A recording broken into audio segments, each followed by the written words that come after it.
Echoes of yesterday. The orbital station gleamed against the darkness of space like a silver promise.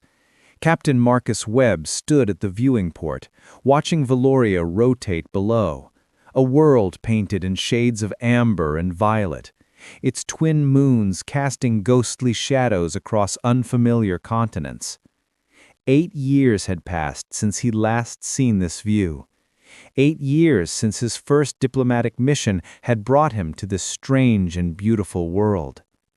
He'd been so much younger then, cocky even, a junior envoy sent to establish first contact protocols, convinced he could charm his way through any cultural barrier.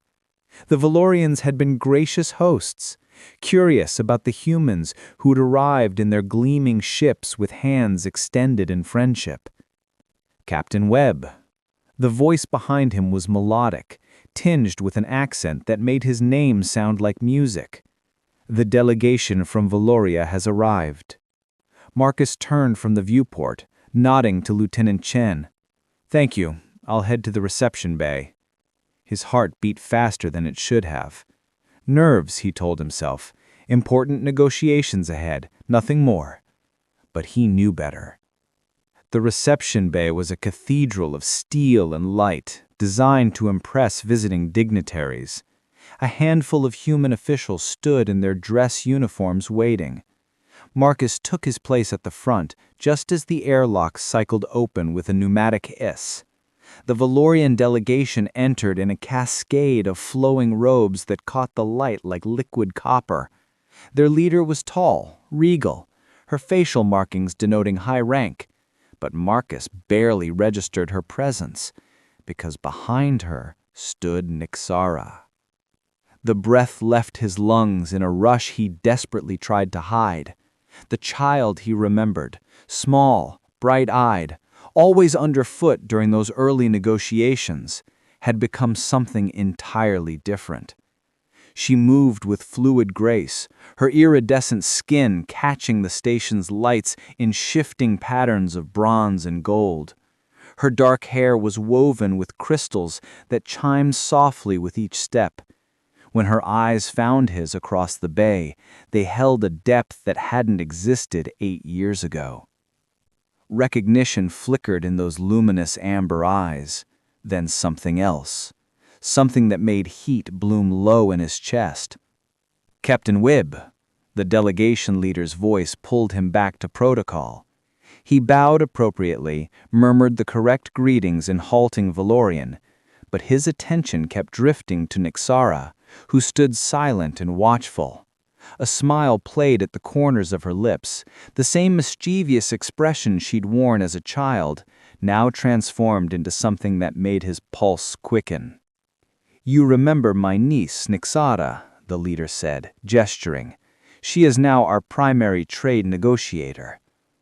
Nixara stepped forward, extending her hand in the human custom. When Marcus took it, her skin was warm, her grip confident. "Captain," she said softly, her voice rich and low, "you promised to wait for me." The words hung between them like a charged particle.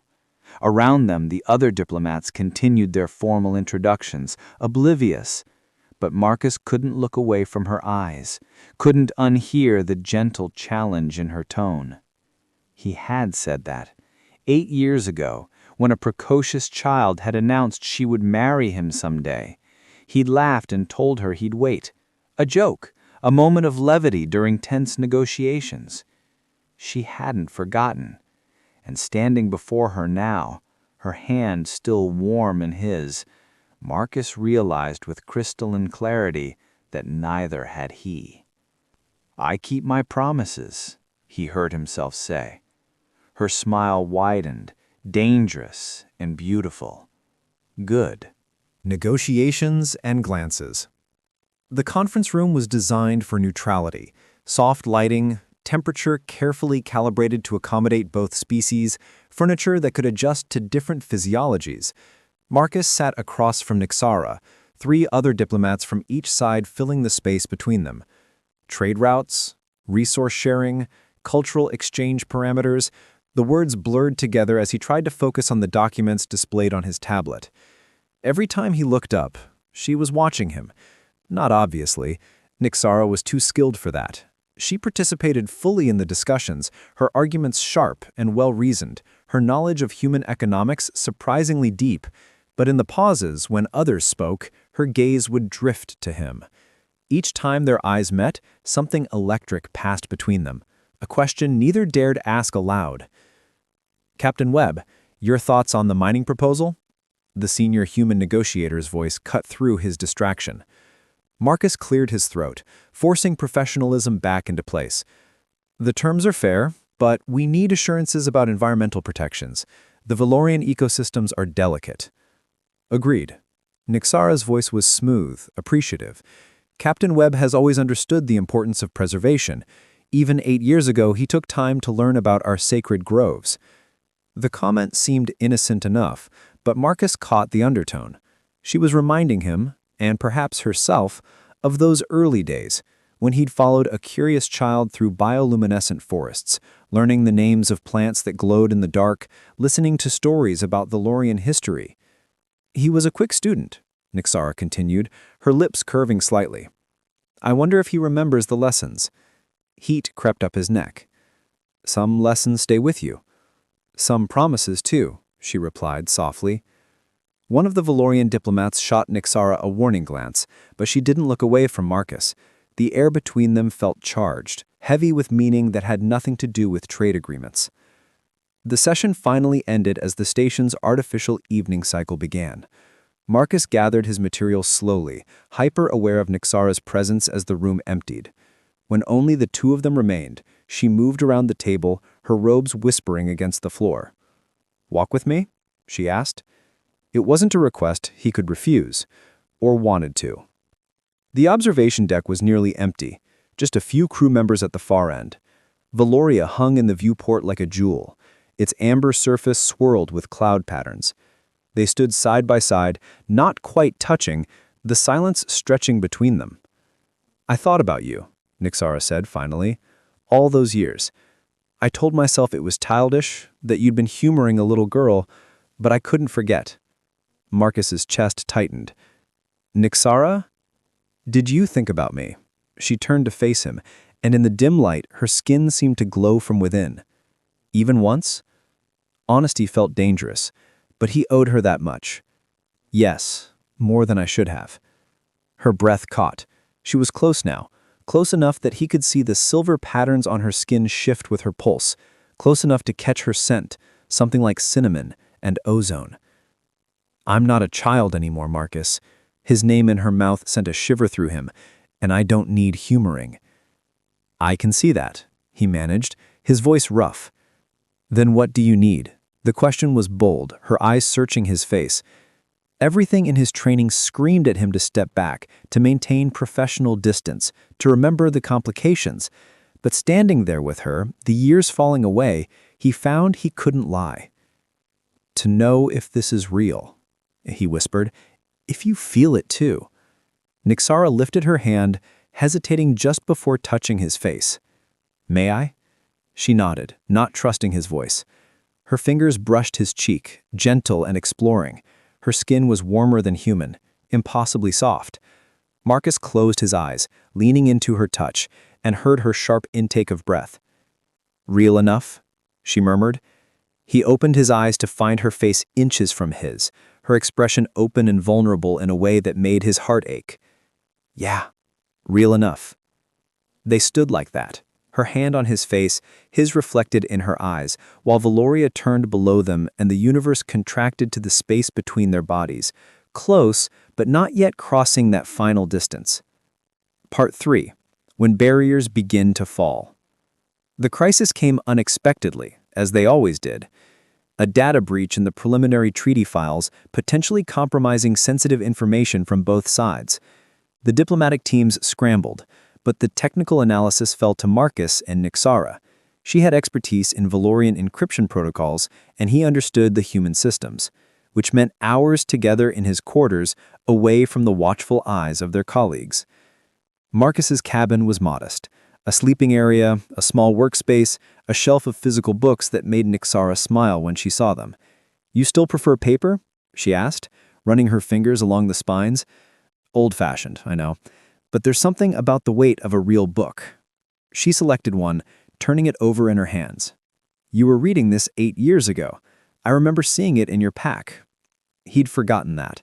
Forgotten how observant she'd been, how much attention she'd paid to him even then. "You remember that?" "I remember everything about those days."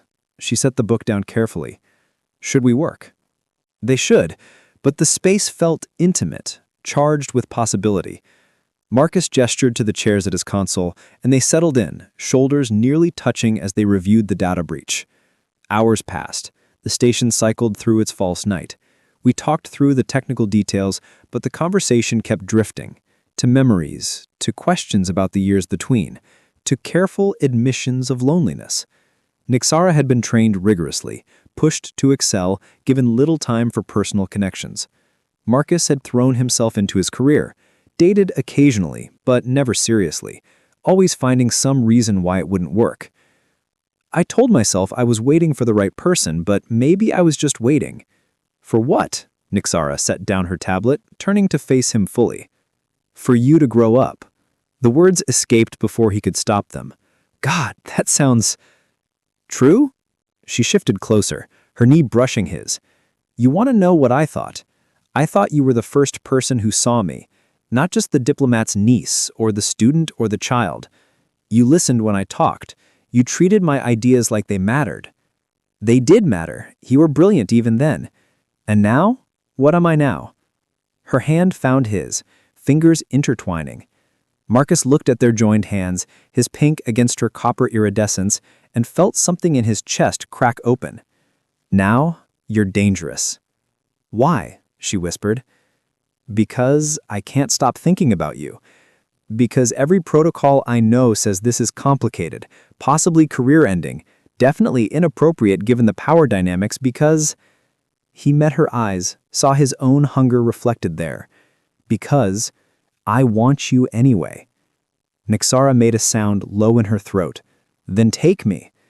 The world narrowed to the space between them. Marcus cupped her face, thumb tracing the silver marking along her cheekbone. If we do this... Don't think. She closed the distance, her lips finding his. The kiss was tentative first, exploratory. Her mouth was warmer than human, her taste exotic and intoxicating. Marcus pulled her closer, and she came willingly, straddling his lap in the chair, her robes pooling around them. The second kiss was deeper, years of restraint dissolving into desperate need. His hands found her waist, feeling the strong muscles beneath the silk. She arched into his touch, her fingers threading through his hair. When they finally broke apart, both breathing hard, her eyes were luminous in the dim light. I've imagined this, she confessed, her forehead against his, so many times. Me too, he admitted, even when I shouldn't have.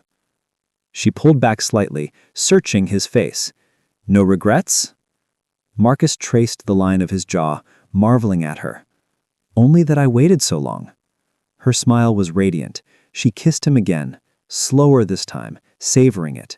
His hands explored cautiously, mapping the curves of her back, the dip of her spine. She shivered under his touch, whispering his name like a prayer. Nixara, he breathed against her neck, feeling her pulse race beneath his lips. We should... Don't stop, she pleaded, her voice thick with need. The space between worlds. The Botanical Garden occupied an entire section of the station's outer ring, a carefully maintained paradise of plants from a dozen worlds. Marcus had suggested meeting there after the day's negotiations. Neutral ground, he'd told himself, knowing it was a lie. He wanted to be alone with her again, away from the sterile conference rooms and watchful colleagues.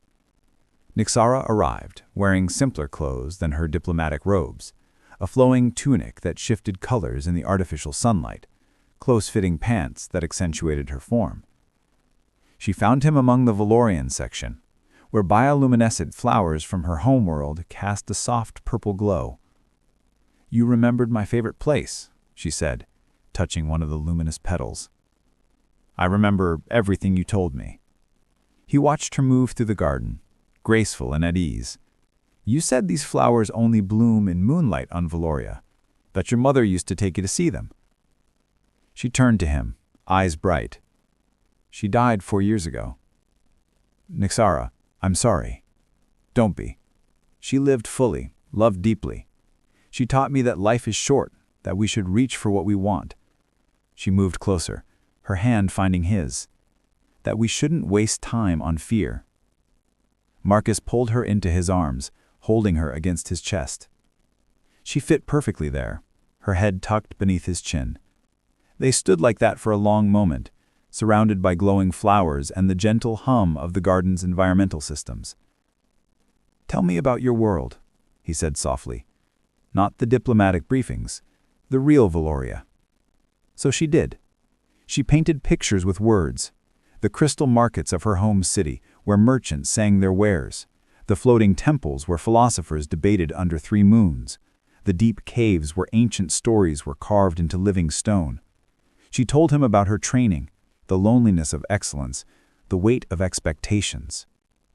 And when I saw you again, I felt like I could breathe for the first time in years. He tilted her chin up, kissing her slowly. She melted into him, her hands sliding beneath his jacket to feel the warmth of his skin through his shirt. The kiss deepened, tongues meeting, tasting. His fingers found the clasps of her tunic, and she nodded permission against his lips. The fabric parted, revealing skin that seemed to glow from within. Marcus traced the silver patterns that swirled across her collarbone, down between her breasts. She gasped, arching into his touch, her own hands working at his clothes with increasing urgency. Here? He managed, even as his body screamed yes. The garden is closed for maintenance. I checked. Her smile was wicked. I planned this. God, you're... Words failed as she pressed against him, skin to skin, heat to heat. They sank into a bed of soft moss beneath the glowing flowers, the artificial stars of the garden's ceiling wheeling overhead. Marcus explored every inch of her, learning what made her gasp, what made her moan his name. She was responsive and bold, guiding his hands, showing him the differences in their bodies, the unexpected sensitivities. When they finally joined, it was with a slowness that bordered on reverence. Nyxara's eyes never left his, luminous and deep, as they moved together in ancient rhythm. The barriers between their worlds dissolved, human and Valorian, diplomat and captain, promise and reality merging into something transcendent. Afterwards they lay tangled together, her head on his chest, his fingers tracing lazy patterns on her back. The silence was comfortable, full of contentment. They'll try to stop us, Nyxara said, eventually. My people. Yours. They'll say it's inappropriate, dangerous, that it compromises the negotiations. He pressed a kiss to her forehead. I know. Are you afraid? He considered the question honestly. Terrified, but more afraid of losing this, of losing you. She lifted her head, meeting his eyes. Then we fight for it, together. Together, he echoed, sealing the promise with a kiss. But even as he held her, Marcus felt the weight of the complications ahead. The station commander had already made pointed comments about maintaining professional boundaries. Nyxara's delegation included hardliners who viewed human-Valorian relationships with suspicion. And the treaty itself hung in the balance, months of work that could crumble if their involvement became a scandal. As if reading his thoughts, Nyxara tightened her arms around him. Whatever comes, Marcus, I don't regret this. I won't regret choosing you. Neither will I, he promised, hoping he could keep that vow when the storm inevitably broke.